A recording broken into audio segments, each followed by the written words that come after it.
টকছিলা আপোনালোক সকলোকে স্বাগতম জনাইছো। কেবিনেট বৈঠকত মুখ্যমন্ত্ৰীৰ ডাঙৰ ঘোষণা। ৰাজ্যৰ ক্ষুদ্ৰ বজাৰসমূহৰ বজাৰসমূহলৈ আহিছে এটা ভাল খবৰ। এতিয়াৰে পৰা পঞ্চায়ত আৰু গ্ৰামোন্নয়নৰ হাট বজাৰসমূহৰ ক্ষুদ্ৰ যি ব্যৱসায়ীসকল আছে সেই ব্যৱসায়ীসকলৰ পৰা সংগ্ৰহ কৰিব নোৱাৰিব কৰ। লৈ আহিছে এই মুহূৰ্তত সবিশেষ। কেবিনেট বৈঠকত মুখ্যমন্ত্ৰী হিমন্ত বিশ্ব শৰ্মাৰ ডাঙৰ ঘোষণা। ৰাজ্যৰ বজাৰৰ ক্ষুদ্ৰ ব্যৱসায়ীসকলৰ বাবে ভাল খবৰ।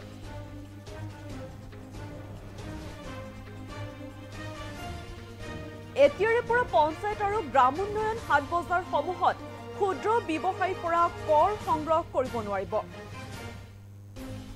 তামোল পাণ শাক পাচলিৰ দোকানীৰ পৰা ল'ব নোৱাৰিব কৰ।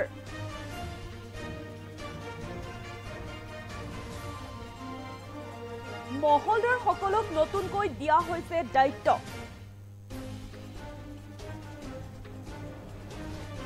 যিসকল মহলদাৰ তেওঁলোকে বজাৰ চাফ চিকুণ কৰি ৰাখিব লাগিব। নতুনকৈ যিহেতু দায়িত্ব দিয়া হৈছে মহলদাৰসকলে বজাৰসমূহ চাফ চিকুণ কৰি ৰাখিব লাগিব। আৰু এতিয়াৰ পৰা নতুন বজাৰ লোৱাৰ আগত হ'ব পুলিচ ভেৰিফিকেশ্যন। যিহেতু কেবিনেট বৈঠকত মুখ্যমন্ত্ৰী হিমন্ত বিশ্ব শৰ্মাৰ এই ডাঙৰ ঘোষণা। ৰাজ্যৰ যিসমূহ বজাৰৰ ক্ষুদ্ৰ ব্যৱসায়ী আছে সেই ব্যৱসায়ীসকলৰ বাবে ভাল খবৰ। আৰু এতিয়াৰে পৰা পঞ্চায়ত আৰু গ্ৰামোন্নয়ন হাট বজাৰসমূহত ক্ষুদ্ৰ ব্যৱসায়ীৰ পৰা কৰ সংগ্ৰহ কৰিব নোৱাৰিব। যিসকল তামোল পাণ শাক পাচলিৰ দোকানীৰ পৰা ল'ব নোৱাৰিব কৰ। আৰু মহলদাৰসকলক নতুনকৈ দিয়া হৈছে দায়িত্ব। যিসকল মহলদাৰ তেওঁলোকক বজাৰখন চাফ চিকুণ কৰি ৰাখিব লাগিব। নতুনকৈ দায়িত্ব দিয়া হৈছে মহলদাৰসকলে বজাৰখন চাফ চিকুণ কৰি ৰাখিব লাগিব। আৰু এতিয়াৰ পৰা নতুন বজাৰ লোৱাৰ আগত হ'ব পুলিচ ভেৰিফিকেশ্যন। এই মন্তব্য কৰিছে এতিয়া মুখ্যমন্ত্ৰীগৰাকীয়ে। এতিয়াৰ পৰা নতুন বজাৰ লোৱাৰ আগত পুলিচ ভেৰিফিকেশ্যন কৰিব লাগিব। আৰু যিসকল মহলদাৰ আছে সেই মহলদাৰসকলক নতুনকৈ দায়িত্ব দিয়া হৈছে বজাৰখন চাফ চিকুণ কৰি ৰাখিব লাগিব।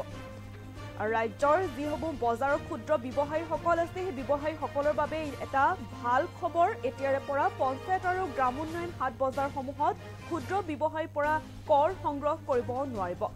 যিসকল তামোল পাণ শাক পাচলিৰ দোকানী আছে সেই দোকানীসমূহৰ পৰা কৰ ল'ব নোৱাৰিব।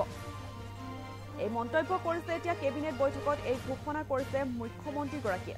ৰাজ্যৰ যিসমূহ বজাৰৰ ক্ষুদ্ৰ ব্যৱসায়ীসকল আছে সেই ব্যৱসায়ীসকলৰ বাবে এটা খুবেই ভাল খবৰ। এতিয়াৰে পৰা পঞ্চায়ত আৰু গ্ৰামোন্নয়ন হাট বজাৰসমূহত ক্ষুদ্ৰ ব্যৱসায়ীৰ পৰা কৰ সংগ্ৰহ কৰিব নোৱাৰিব। আৰু মহলদাৰসকল যিসকল মহলদাৰ আছে সেই মহলদাৰসকলক নতুনকৈ দায়িত্ব দিয়া হৈছে। মহলদাৰসকলে তেওঁলোকৰ বজাৰ চাফ চিকুণ কৰি ৰাখিব লাগিব। আৰু এতিয়াৰে পৰা নতুন বজাৰ লোৱাৰ আগত হ'ব পুলিচ ভেৰিফিকেশ্যন। এই মন্তব্য এতিয়া এই ঘোষণা কৰিছে মুখ্যমন্ত্ৰীগৰাকীয়ে। মুখ্যমন্ত্ৰীগৰাকীয়ে কি কৈছে মন্তব্য আছে মন্তব্য আগবঢ়াইছো।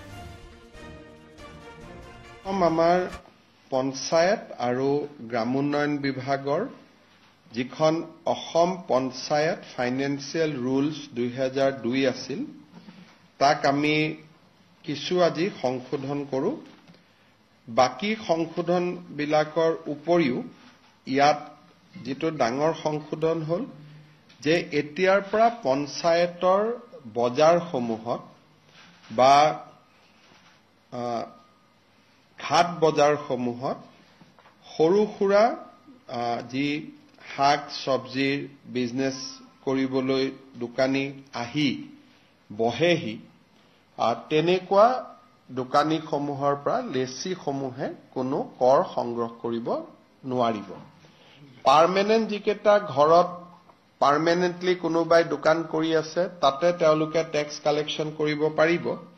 কিন্তু যিখিনি পেটি house hold produce vegetable agricultural diary products লৈ আহে তামোল পাণ দৈ টেকেলি এইবিলাকত আগতে যিবিলাক মহলদাৰসকলে টকা পইচা তুলিছিলে আজিৰ কেবিনেট সিদ্ধান্তৰ ফলত সেই দুখীয়া ব্যৱসায়ীসকলৰ পৰা মহলদাৰসকলে টকা তুলিব নোৱাৰিব।